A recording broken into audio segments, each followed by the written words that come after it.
minhas irmãs, meus irmãos, que Jesus nos abençoe. Busca consciente nos seres racionais e inconsciente nos irracionais. O bem-estar faz parte das leis naturais. É o que os Espíritos nos falam através da questão 719 do Livro dos Espíritos. Quando o codificador pergunta se a nossa busca incessante por nos sentirmos bem está de acordo com a lei natural. E os Espíritos respondem que sim, mas que é preciso observar dois parâmetros. O primeiro deles é com relação à nossa condição física, quando qualquer excesso que seja cometido tira-nos a condição de bem-estar. Com relação aos excessos, todo o capítulo Lei de Conservação, na terceira parte do Livro dos Espíritos, nos esclarece a respeito disso. Ou seja, o nosso bem-estar necessita também do bem-estar do corpo, e o corpo necessita do equilíbrio do espírito com relação ao instrumento que tem na atual reencarnação. Com relação ao mundo moral, a espiritualidade nos responde, na questão 719, que todo e qualquer bem-estar que sentimos ou que venhamos a sentir não pode, para estar consoante com as leis natural, não pode de forma alguma causar prejuízo a quem quer que seja. Os Espíritos estão dizendo que para que tenhamos uma condição de bem-estar natural, concorde com a lei de amor, nenhuma das pessoas que convivem conosco, nenhum sistema social pode estar sendo prejudicada em função dos nossos gostos, em função das nossas vontades. E isso nos remete, claro, à ideia da exigência que às vezes nós colocamos às vidas alheias para que nós nos sentimos bem, para que nós venhamos a nos sentir bem. Precisamos pensar nisso. Mas por que Allan Kardec questiona os espíritos se a busca pelo bem-estar está na natureza? Talvez o codificador estivesse pensando numa das maiores chagas que o ser humano carrega aqui na Terra, que é o egoísmo. Verificamos isso na questão 785 do Livro dos Espíritos. Ora, é egoísmo querer sentir-se bem? Não, não é. Na questão 719 estabelece-se a regra: ninguém pode pagar a conta do nosso bem-estar. Absolutamente ninguém. E o suprassumo do bem-estar é a felicidade. E nós todos estamos em busca de ser felizes ou de nos sentirmos felizes. E nós gostaríamos de conversar um pouquinho hoje sobre isso, sobre felicidade. A doutrina espírita aborda com muita clareza a questão da felicidade, para que nós possamos entender o quanto é possível ser feliz aqui na Terra e do que depende a nossa felicidade aqui na Terra. Objetivamente, na questão 920, demanda o codificador se nós teríamos possibilidade de atingir um estado de felicidade plena aqui na Terra. E os Espíritos falam que não, porque a vida na Terra nos foi dada como provas e expiações. Mas completam os Espíritos dizendo que nós todos temos por tarefa contínua aplanar essas provas e expiações para sermos felizes tanto quanto é possível ser feliz na Terra. Fica patente para todos nós, na questão 920, que nós temos por trabalho diário e constante diminuir as nossas provações e as nossas expiações, e com isso nós vamos aumentando o nosso sentido de felicidade. Com isso nós vamos conseguindo uma sensação de bem-estar cada vez maior. Vai depender sempre da consciência, da forma como a nossa consciência lida com as provas e expiações. Porque é possível ser feliz na Terra, não completamente, mas é possível. Duas questões à frente, a questão 922, Allan Kardec questiona a espiritualidade acerca da possibilidade, quais são os parâmetros possíveis para estabelecermos o nosso grau de felicidade na Terra. E os espíritos respondem que, na questão material, é a posse do necessário. Ou seja, a nossa felicidade aqui na Terra está vinculada a uma condição de convivência com as coisas materiais, posse do necessário. Ou seja, nós precisamos nos adaptar nas condições materiais nas quais estamos investidos nesta existência, por conta das nossas provas e expiações, a fim de que possamos nos sentir bem, nos sentirmos felizes. É preciso lidar com a materialidade e saber o quanto é possível ser feliz em função da materialidade que nos envolve e das nossas possibilidades. Essa questão da posse do necessário fica um pouco mais clara quando nós estudamos a questão 926 do Livro dos Espíritos. Allan Kardec propõe a espiritualidade maior se o progresso da sociedade humana causa, cria, fornece, possibilita novas necessidades, se cria novas necessidades para os seres humanos. Ou seja, o avanço científico e tecnológico da humanidade cria novas necessidades para os seres humanos? Sim, diziam os espíritos, cria. Mas é preciso ficar atento porque, resposta dos espíritos, é preciso ficar atento porque a nossa felicidade é diretamente proporcional às necessidades fictícias que criamos para nós mesmos, dizem os espíritos na questão 926. E completa a questão, a resposta, dizendo que no mundo que nós habitamos, será o mais rico de todos aquele que precisar de menos coisas materiais.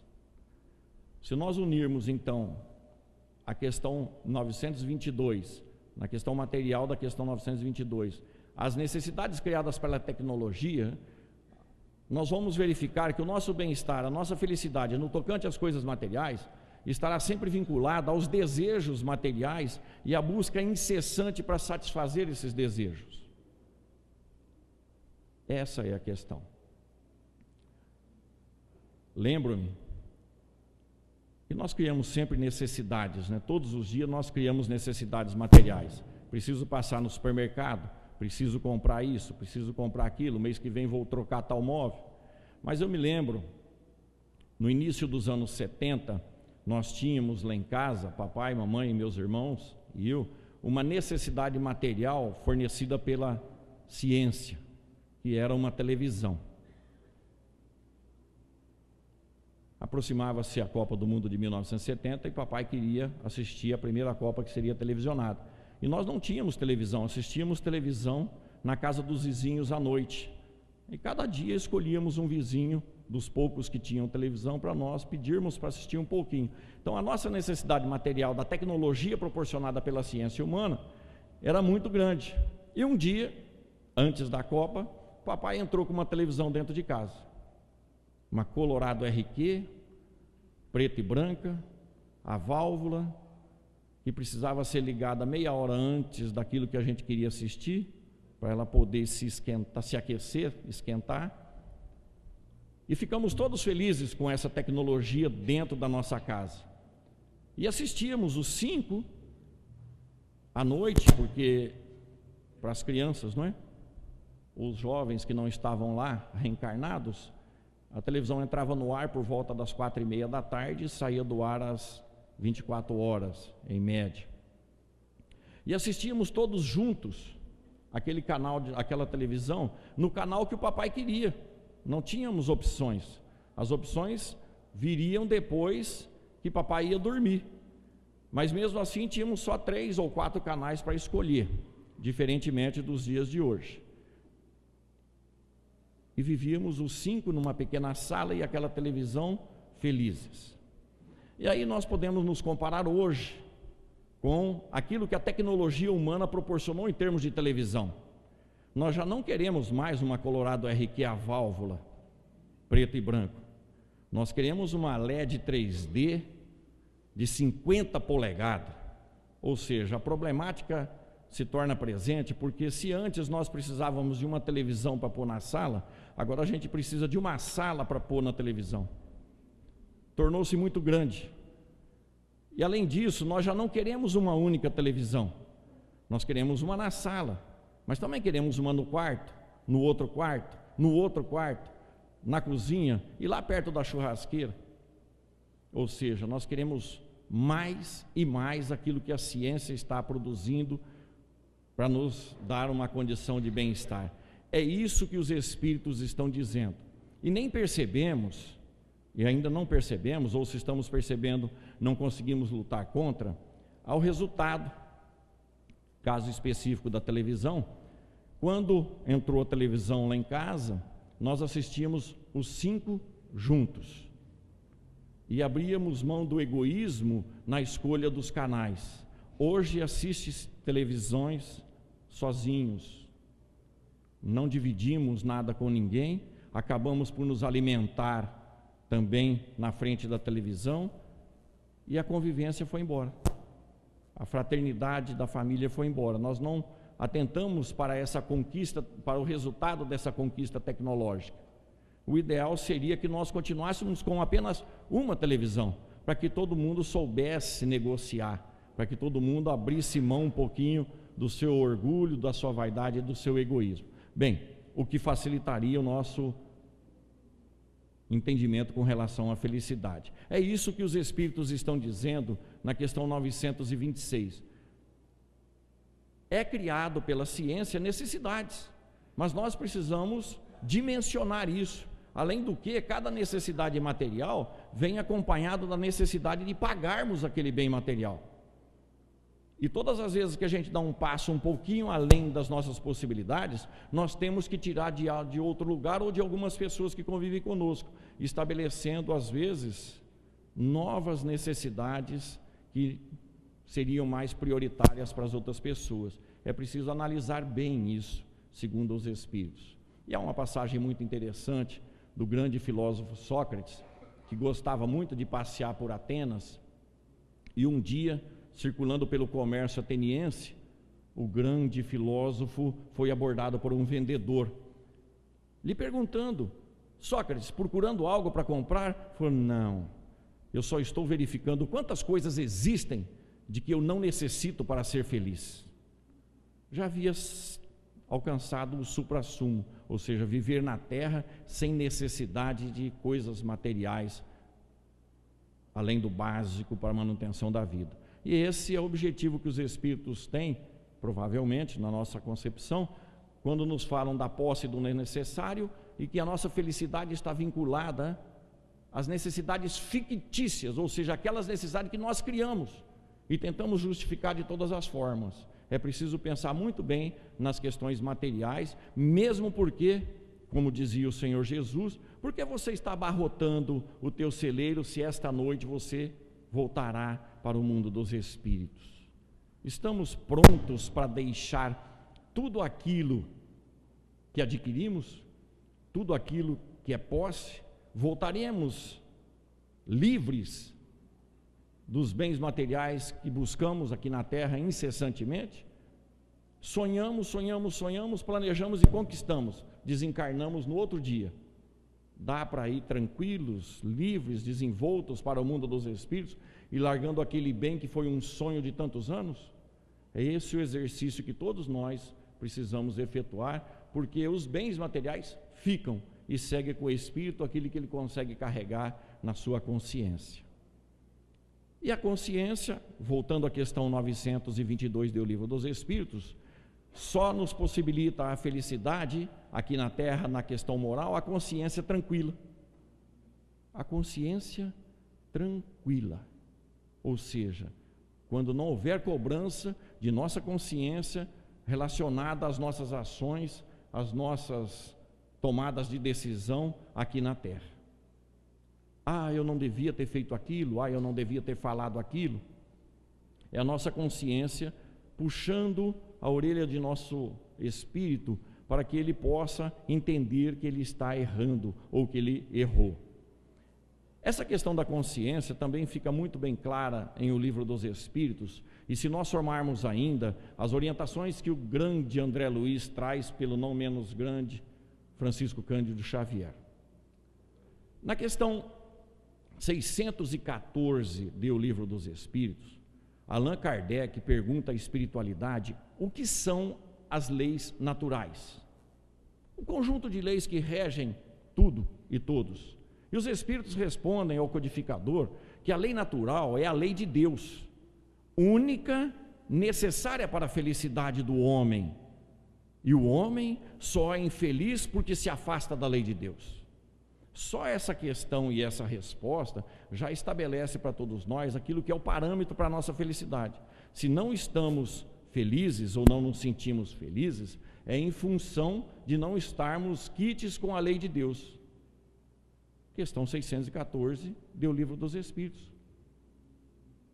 A lei de Deus é a única necessária para a felicidade dos espíritos. Longe da lei de Deus, o homem se tornará infeliz.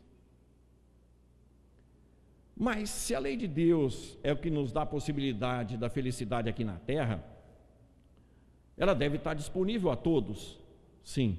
E Allan Kardec questiona os espíritos na questão 621, onde está escrito a lei de Deus, e todos nós já conhecemos essa resposta, está escrita na consciência de cada um de nós.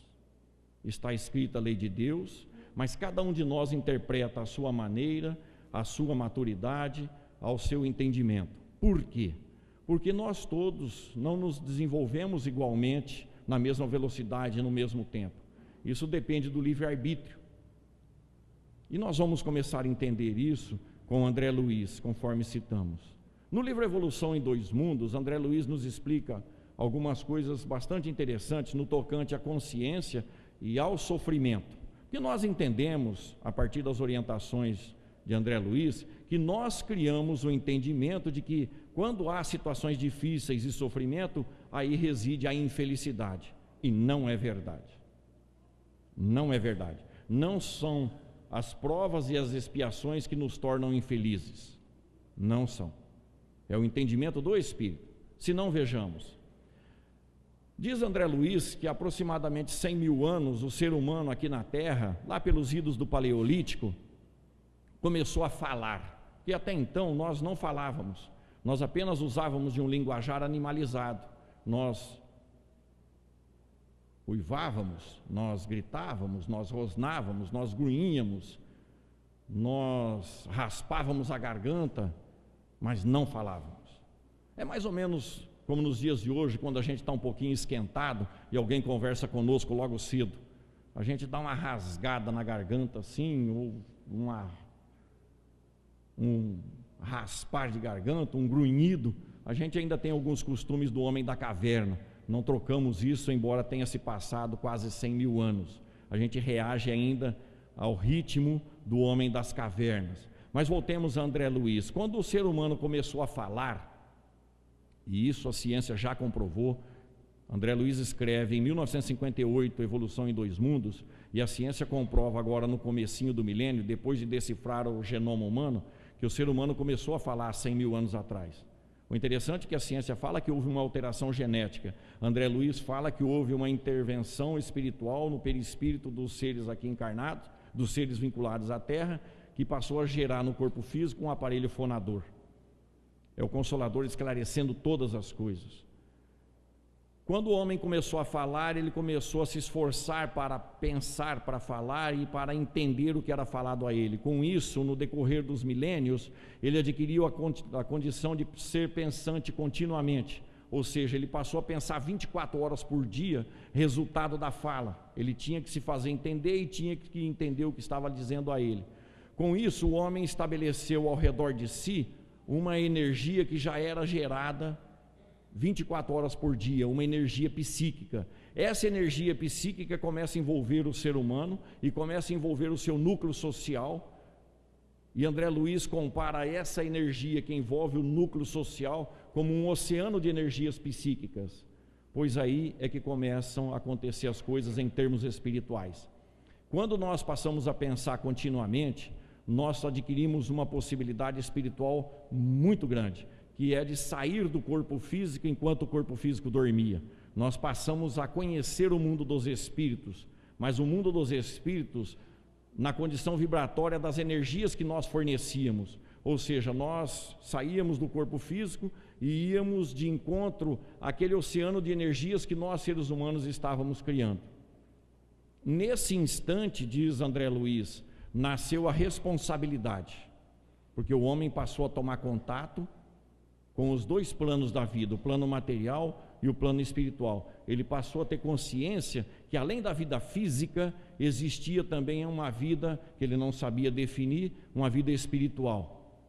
Quando ele começa a adaptar-se a esse entendimento de que há uma vida espiritual, aqui na Terra ele começa a criar as religiões, ele começa a sepultar seus mortos e criar as cerimônias e rituais para sepultar os seus mortos. Mas o mais interessante é quando André Luiz nos explica a dificuldade que nós tínhamos e que ainda temos de ir ao mundo dos espíritos pelo desdobramento de nosso espírito enquanto nosso corpo dorme. Imaginemos a situação: o homem era de extrema ignorância, o homem das cavernas, e ele vai ao mundo dos espíritos. Se ele já não sabia o que era a vida aqui na Terra, imagina no plano espiritual. A dificuldade dele é muito grande, ele não sabe explicar nada e se assusta com tudo, a energia é densa, pesada, ele não consegue ter desenvoltura, e de vez em quando ele ainda vê outros seres desdobrados, ou ainda seres angélicos mesmo, diz André Luiz, e a gente se assusta e corre para o corpo físico. Então toda aquela dificuldade, aquele sofrimento causado pelo plano espiritual mais baixo, que é fruto da energia pensante dos seres humanos, lhe dá sofrimento, e ele entende que quando vai desencarnar isso na sua inconsciência aqui na Terra, passando para a consciência, ele está dizendo para si mesmo que quando ele morrer, ele vai para aquele lugar que é de sofrimento e dificuldade. Por isso ele não sabe explicar. Como ele não sabe explicar, ele entende que aquilo é um sofrimento imposto pela natureza a ele, e ele dá um nome no decorrer dos séculos e dos milênios para essa região difícil que ele experimenta assim que sai do corpo físico: inferno. É o nome que a humanidade deu para essa região, uma região de sofrimento e dificuldades, de tormento. E nós todos, espíritas, conhecemos como umbral. Nós estamos indo frequentemente no umbral, tanto no desdobramento quanto quando desencarnamos. Não precisamos ter medo de morrer por umbral, nós vamos voltar para o umbral, não vamos ir para o umbral. Já é bem conhecido de nós todos o umbral. Nós temos muitos amigos, muitos colegas, há muitos palestrantes espíritas lá para nos animar, e a gente com isso vai tocando a vida até reencarnar novamente. Ocorre que quando o homem começou a vivenciar esse conhecimento interior aqui na Terra, para todas as dificuldades que ele começou a tomar contato racionalmente aqui, ele também identificou com as mesmas dificuldades que tinha do outro lado. E é por isso que até hoje, embora tenhamos passado quase 100 mil anos, para qualquer problema, dificuldade, tormento aqui na Terra, a minha vida está um inferno. Por analogia, o homem deu uma comparada na situação, e como ele não sabe explicar aquilo e viver aquilo, quando ele está aqui nas dificuldades, ele criou a ideia de que as dificuldades daqui são as mesmas de lá, e se lá o inferno, aqui também é. E aí qualquer problema que nós temos com pessoas em nossas vidas, com trabalho, com as questões materiais, o inferno. E chamamos mesmo até nossas crianças de capetas. Minha vida está um inferno, esses capetas não dão sossego. É uma cultura criada a partir da ideia de que uma região de sofrimento lá é correspondente com a daqui. Nós não entendemos essa questão do sofrimento. O homem se acostumou com isso. Então nós criamos um inferno com a nossa vibração e estamos alimentando esse inferno aqui com a nossa ação do dia a dia, com o nosso entendimento. A gente ainda não criou um céu para ir. Nós precisamos dos espíritos superiores para nos levar ao céu depois do desencarne, que seria ainda o limiar entre o umbral e os planos superiores. Nós precisamos de ajuda, para isso precisamos ter merecimento, ou um esforço contínuo para criar um céu a partir do nosso pensamento. E aí então a gente começa a criar um céu em torno de nós, em torno das pessoas, e consequentemente quando desencarnarmos vamos nos estabelecer fluidicamente nesse céu que nós criamos, ou que já existe em função dos seres que estão à nossa frente. A concepção de céu é essa, e de inferno também, e por isso nós achamos que sofrimento aqui na Terra é causa de infelicidade. E não é. Absolutamente não é. É uma questão de entendimento das coisas como elas são. O interessante é que, além da gente viver quase sempre no inferno, a gente quer repartir ele com as pessoas. Tanto que a gente vive mandando os outros para o inferno. Vá para o inferno. Por que você não vai parar lá no meio do inferno? A gente manda logo para o meio, que é onde está mais lotado.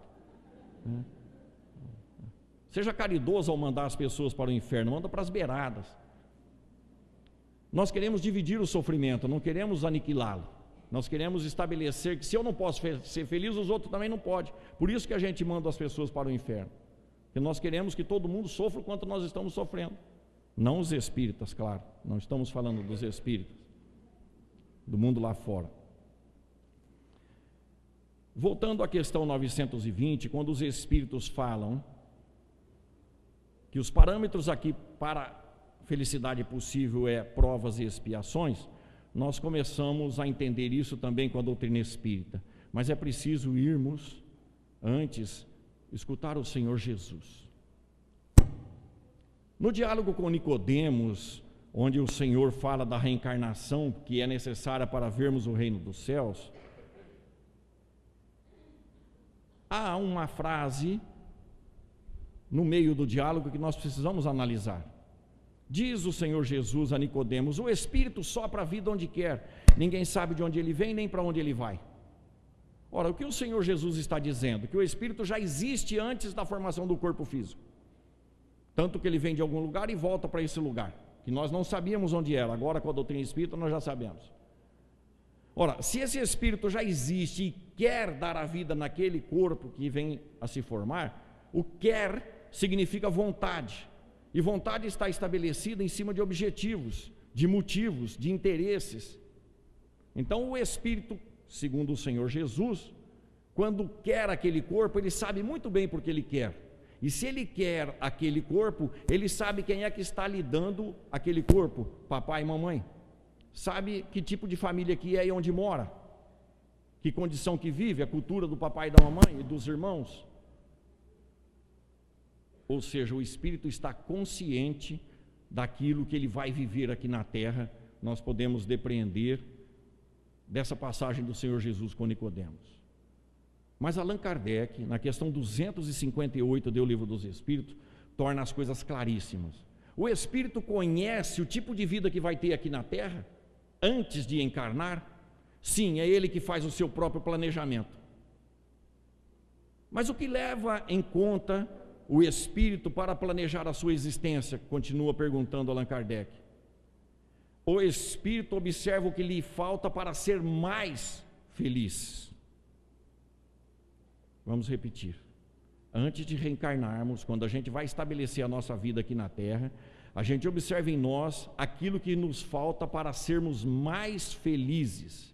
E aí nós traçamos um trajeto de provas e expiações, a fim de aliviar as nossas consciências, de forma que a gente possa se sentir mais feliz, dando tranquilidade a essa consciência, segundo a questão 922 do Livro dos Espíritos. Então somos nós que traçamos a nossa própria encarnação, e estabelecemos todas as provas e as expiações necessárias para vivenciarmos, a fim de que nós possamos nos tornar mais felizes.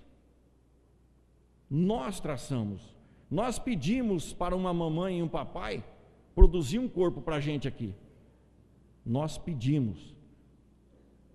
Ou ainda, nós imploramos, porque não é fácil conquistar o favor de um pai e de uma mãe, principalmente de uma mãe, para nos receber aqui na terra, estando todos nós no plano espiritual, onde as pessoas nos veem tal qual nós somos, com todo o nosso desatino e desequilíbrio estampado no nosso perispírito. Quando vamos pedir a uma mãe, ela está vendo o filho que ela vai ter nos braços. Então a gente precisa implorar às vezes, ou ainda fazer algumas propostas. Cuida de mim quando eu for pequenininho, me educa, me orienta. Eu sei que eu sou difícil, que eu já dei trabalho em outras vidas, mas se vocês fizerem isso comigo, quando vocês precisarem de mim na velhice, eu vou cuidar de vocês, eu vou ajudá-los, eu vou envolvê-los, eu vou ser solícito, vou ser carinhoso, tal qual a humanidade já faz isso à larga aí no nosso mundo, não é? No Brasil hoje existem 3.700.000 órfãos. Se levarmos à conta as palavras do Senhor Jesus, que quem ferir com ferro será ferido, ou ainda a cada um é dado segundo as suas obras, essa orfandade, na sua maioria, é fruto de pessoas que não valorizaram os pais que tiveram em outras existências, não respeitaram, não socorreram, não ampararam, não amaram, e agora são obrigados a nascer, a viver sem pai e sem mãe aqui na terra, para valorizar a bênção de ter papai e mamãe aqui, nesse planeta de provas e expiações. Bem, mas quando nós vamos propor, a gente também propõe uma vida vinculada a irmãos e irmãs, que mais à frente terão cunhados e cunhadas ligados à nossa vida. Nós estabeleceremos o sexo do corpo físico, nós estabeleceremos as doenças necessárias para a depuração do nosso espírito, nós estabelecemos o plano intelectual que vamos seguir, a profissão que vamos jornadear, a religião, ou seja, nós sabemos qual é o nível social de papai e mamãe e estabelecemos quais serão os degraus sociais que nós vamos também galgar. E nós estabelecemos quase sempre, na maioria, o cônjuge. O cônjuge. Então, é todo um capítulo à parte do nosso processo reencarnatório. É feito um acordo lá no mundo dos espíritos. Mais ou menos assim, bom, eu não sou grande coisa, mas você também não é, estou vendo no teu perispírito. Eu preciso disso, você precisa daquilo, eu sou bom nisso, você é boa naquilo. Vamos dar uma reencarnada junto. Você topa? Topo. E aí então aceita-se o compromisso, chega o anjo da guarda dos dois, o avalista da reencarnação dos dois, e fala, bom, vocês já se acordaram em ser marido e mulher aí na terra, então agora eu vou apresentar quem serão vossos filhos. Aqueles três ali, olha, aquele pequenininho é terrível, está vinculado a você. Aquele outro, não menos terrível, está vinculado a você, mas nós vamos mandar um bonzinho no meio, que é para dar uma acalmada na coisa. Ou seja, nós planejamos as nossas vidas antes de reencarnar, e achamos que as pessoas que estão envolvidas aqui conosco é que tem que nos fazer felizes, quando nós estamos na posição de agradecer a elas de conviver conosco no programa reencarnatório delas. As pessoas, em verdade, estão nos fazendo o favor de conviver conosco, para o nosso benefício. Então, de quem devo reclamar se a minha vida não está boa? De mim mesmo, porque é a consequência daquilo que fiz até agora, em outras vidas, no mundo espiritual e nessa própria existência. Se tenho que reclamar de alguém, é lá na frente do espelho. Mude a forma de agir e os resultados serão diferentes, porque fazendo a mesma coisa vai acontecer o mesmo resultado. É essa a ideia que nós precisamos ter, de que somos responsáveis pelas nossas provas e expiações, e é aí que reside o que os espíritos chamam na questão 922, de necessidade de aplanarmos as nossas provas e expiações. De que jeito nós diminuímos as nossas provas e as nossas expiações? As provas é desenvolvendo o nosso espírito moral e intelectualmente, e as expiações trabalhando a lei de amor dentro de nós, porque à medida em que espalharmos o amor, teremos o amor como retorno, não haverá necessidade de expiações.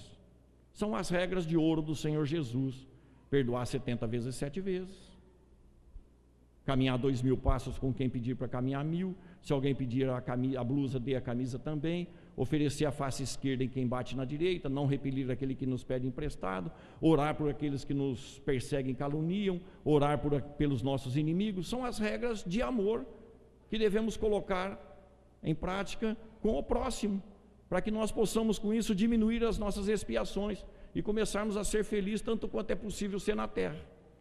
Então a felicidade é uma questão de entendimento, aceitação e comportamento, livre-arbítrio. Conhecereis a verdade, e a verdade vos libertará, dizia o Senhor Jesus. Então a nossa felicidade já é passível de ser entendida, em que condição está para conquistarmos. E responsabilidade nossa. Mas nós somos obrigados ainda a observar a nossa felicidade, para nós todos que estamos aqui nesta manhã, sob um outro ângulo. Na questão 779 do Livro dos Espíritos, Allan Kardec propõe a espiritualidade maior. De onde é que tira o ser humano a força para progredir? De dentro de si mesmo. Mas nem todos progridem ao mesmo tempo. Isso vai depender, claro, da maturidade do livre-arbítrio e da vontade que o espírito tem de progredir. Mas em progredindo, dizem os espíritos, é preciso socorrer os atrasados. É preciso olhar para trás. E nós temos por hábito só olharmos para a frente. Ou seja, nós entendemos que as pessoas que têm mais do que nós, não importa o que, são mais felizes. Ou são felizes. E aí a gente fica querendo o que elas têm, para que nós possamos ser felizes.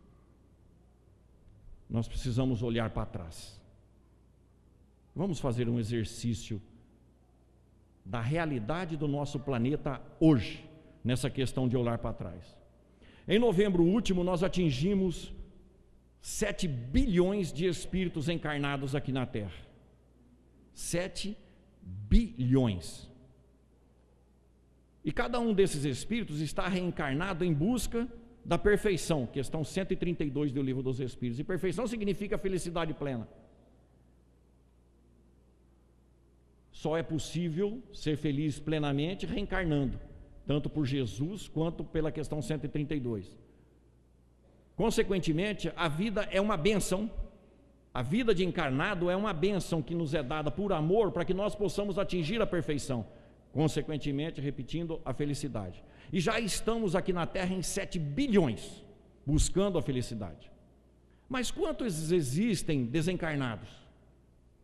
Pela literatura espírita, poderíamos, a título de exemplo e de bate-papo informal aqui, dizer que a Terra estaria preparada para 30 bilhões.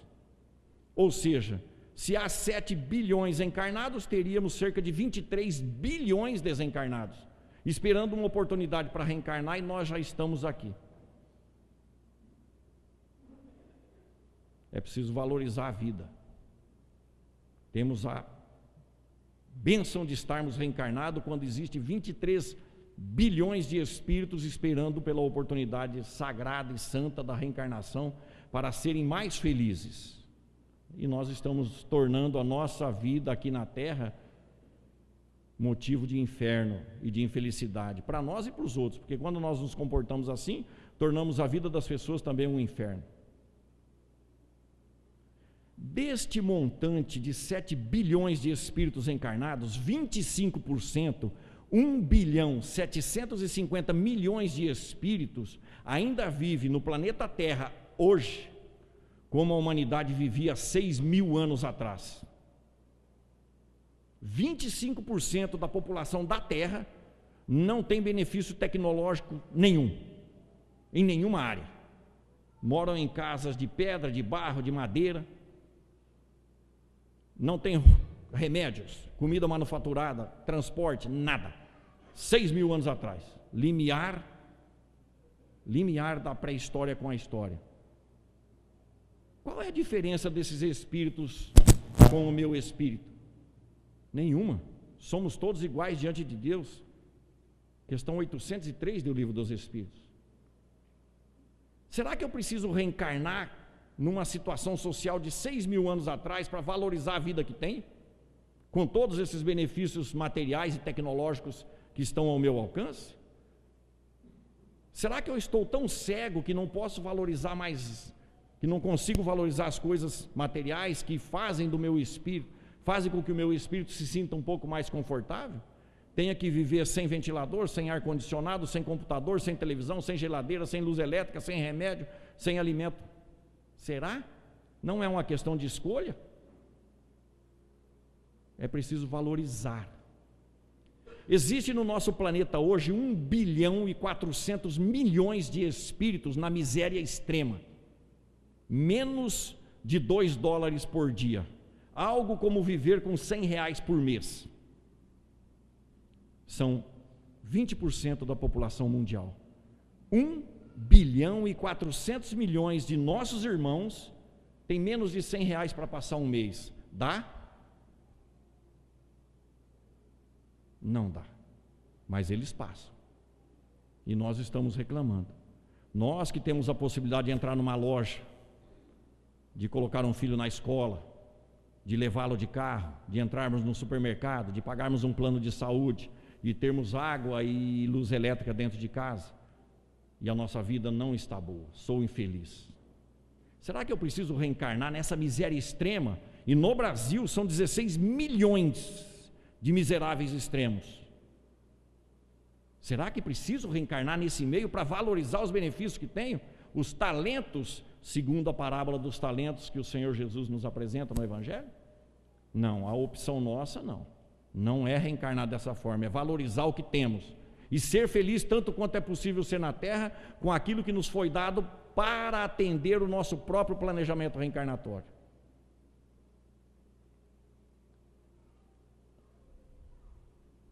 Nós que temos lutado muito contra a balança,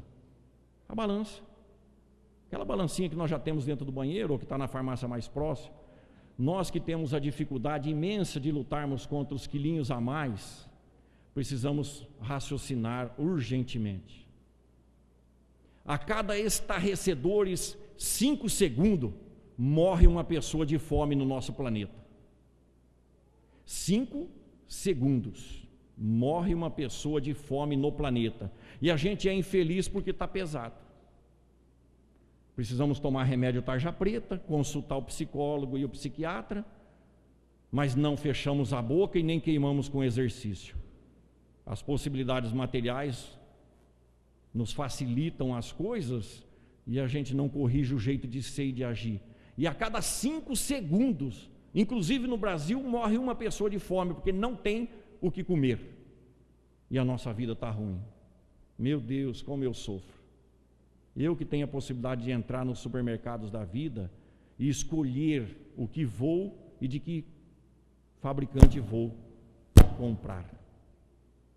É preciso raciocinar nisso, fazer um exame de consciência, a fim de que nós possamos valorizar as bênçãos que temos nas mãos. Para sermos felizes não é amanhã, é hoje. 1 bilhão e 100 milhões de pessoas no nosso planeta, 5,5 vezes a população do Brasil, não tem água limpa para beber. 1 bilhão e 100 milhões de espíritos bebem água quando bebem, com um canudinho, com um paninho na ponta para não engolir os vermes da água nas quais estão tentando matar a sua sede. E a nossa vida está ruim. Nós que temos trocentas torneiras dentro da nossa casa, que compramos água e ela vem até nossas casas e o entregador já põe até no próprio bebedouro, e a vida está difícil. Nós que enfrentamos essas baixadas aqui do Brasil, e em cada baixada um córrego, e quando não há um córrego, há um rio caudaloso, represas para todo lado, e a vida está ruim. Será que precisamos reencarnar nessas condições para valorizarmos os benefícios que a natureza nos deu? Questão 779 do Livro dos Espíritos: é preciso olhar para trás e fazer o que for preciso. Então, por uma questão moral, em respeito a esses nossos irmãos reencarnados nessas condições, eu preciso ser feliz agora, porque se eles pudessem me ver, eles diriam: esse cara está louco, não consegue ser feliz com tudo isso, o que ele está querendo? O que é que ele está querendo? Raciocinemos nisso. O tema é pesado, nós sabemos, mas é preciso assistir um DVD chamado Home, H-O-M-E. Tenham acesso a esse DVD para ver as condições que vive o nosso mundo hoje, da BBC de Londres. E esses números todos que citamos estão à disposição na internet. Uma pesquisa muito superficial nos dá acesso a esses números todos, são oficiais. E no rumo que está indo a questão da água, por exemplo, daqui a 13 anos, serão 3 bilhões e 500 milhões de seres humanos sem água para beber. Mas a gente gosta de lavar carro, a gente gosta de lavar o quintal inteiro, lavar a calçada. A natureza não está dando conta mais de processar a limpeza dessa água. É preciso pensar nisso e mudarmos a concepção.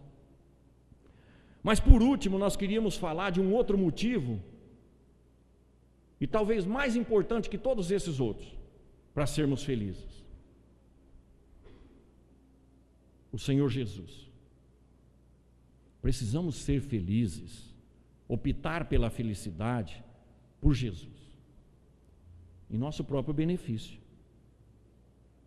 Porque nós estamos vivendo aqui no Brasil, nesse meio social no qual habitamos, nas condições nas quais nós nos encontramos, por acréscimo de misericórdia do Senhor Jesus.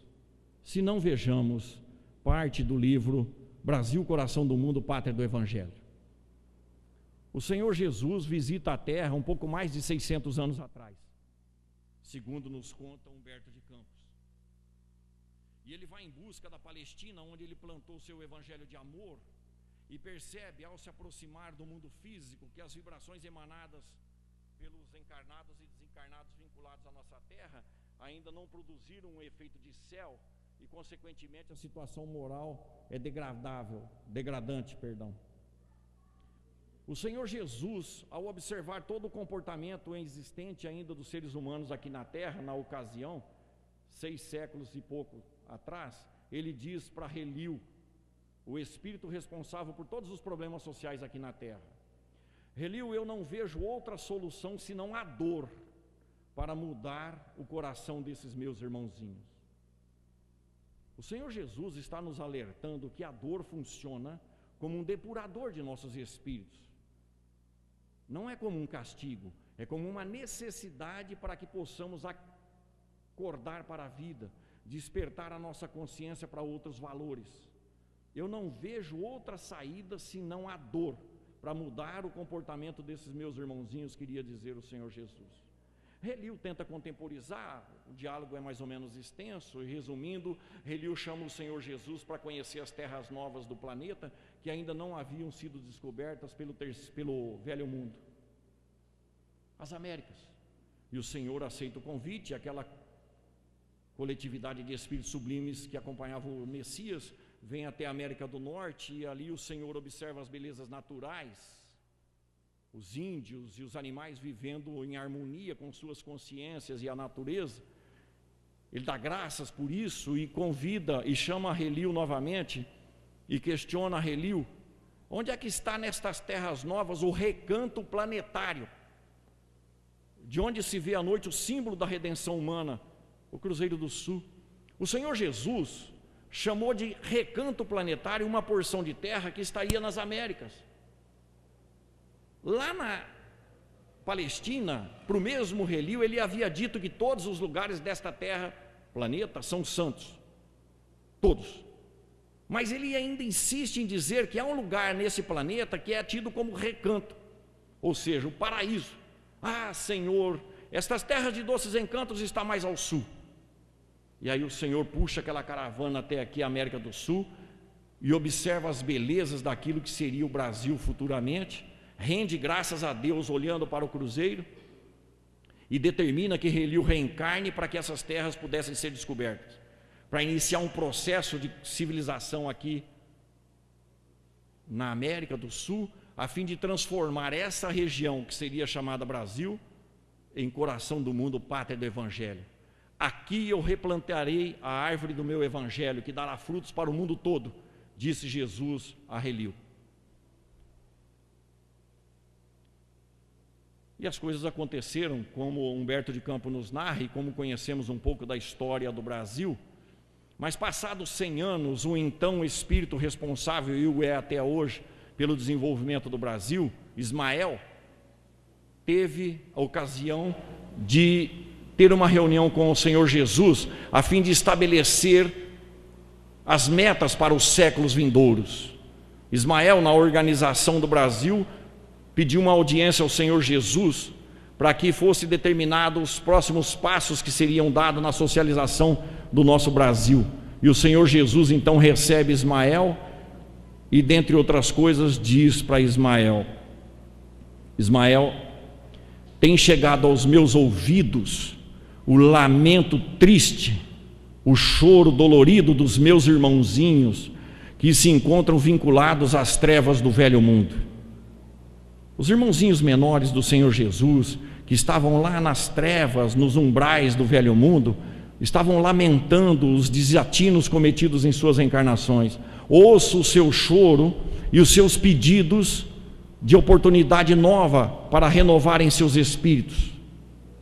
Eu ouço e condói o meu coração, e manda o meu coração, Ismael, que esses nossos irmãozinhos que já têm o coração mais amadurecido, o entendimento um pouquinho mais dilatado, que eles tenham uma nova oportunidade. E eu quero que você vá até os umbrais do velho mundo e convide esses nossos irmãozinhos para uma tarefa de renovação de seus espíritos na terra do cruzeiro, no coração do mundo, na pátria do Evangelho. Ofereça a esses nossos irmãozinhos devedores, que estão com suas consciências pesadíssimas e intranquilas, a oportunidade de renovarem os seus espíritos, ajudando-me a implantar a árvore do meu Evangelho aqui no Brasil. E sai Ismael então pelos umbrais do velho mundo, convidando aqueles espíritos que pediam de coração, conscientes das culpas que carregavam, convidando-os a vir reencarnar no Brasil, a fim de ajudá-lo, Ismael e a Jesus, a implantar a lei de amor aqui na terra, através do Consolador prometido, através das outras religiões, mas num comportamento sempre de amor. Esses espíritos que o Senhor Jesus escutou e que Ismael foi buscar nas trevas do velho mundo, somos nós, que recebemos do Senhor Jesus a oportunidade santa de reencarnar no recanto planetário sem ter merecimento, mas como oportunidade de trabalho, como oportunidade de renovação do nosso espírito e a implantação do Evangelho do Senhor Jesus na terra pela prática da lei de amor. Na nossa ficha reencarnatória, poderíamos, num lance de imaginação, está anotado: autorizado pelo Senhor Jesus, nosso planejamento reencarnatório. Então é por Jesus que deveremos ser felizes. Ele está abonando a nossa reencarnação no recanto planetário, sem termos merecimento. Para quê? Para nos aproximarmos da lei do amor, única, necessária para a felicidade do homem. E se ousássemos perguntar ao Senhor Jesus, como Saulo de Tarso perguntou às portas de Damasco: Senhor, que queres que eu faça? Talvez o Senhor nos respondesse diferentemente do que respondeu a Saulo: ame. Ame. Você quer ser feliz? Ame as pessoas, dê felicidade para elas, ajude na felicidade do próximo, porque a cada um é dado segundo as suas obras. É por Jesus, é pelos espíritos vinculados às mais difíceis situações aqui na terra, é pelo conhecimento que nós temos motivos de sobra para ser feliz hoje, não é amanhã, é hoje. Então, se nós nos encontramos em situação de infelicidade e dificuldade, é porque estamos distanciados da lei de Deus, que é a lei de amor. Estamos distanciados de Jesus. Se queremos felicidade, unamo-nos com Jesus, porque grande é a seara e poucos são os trabalhadores. Unamo-nos ao Senhor no ideal de implantarmos aqui na terra o Evangelho, a partir de nós mesmos, num esforço contínuo de renovação de nossos espíritos, para que a nossa consciência se alivie e a gente possa se sentir mais feliz. Nas nossas dores, não teimamos, nem reclamemos, nem culpemos as pessoas. Corramos de encontro a Jesus. Há 2000 anos Ele está nos querendo dar vida e vida em abundância. E teimosamente a gente evita aceitar o convite que está no Evangelho. Vinde a mim todos vós que estáis cansados e sobrecarregados, tomai sobre vós o meu jugo e aprendei comigo, que sou manso e humilde de coração. Encontrarei alívio para as vossas dores, porque leve é meu fardo e suave é o meu jugo. Muito obrigado a todos e muita paz.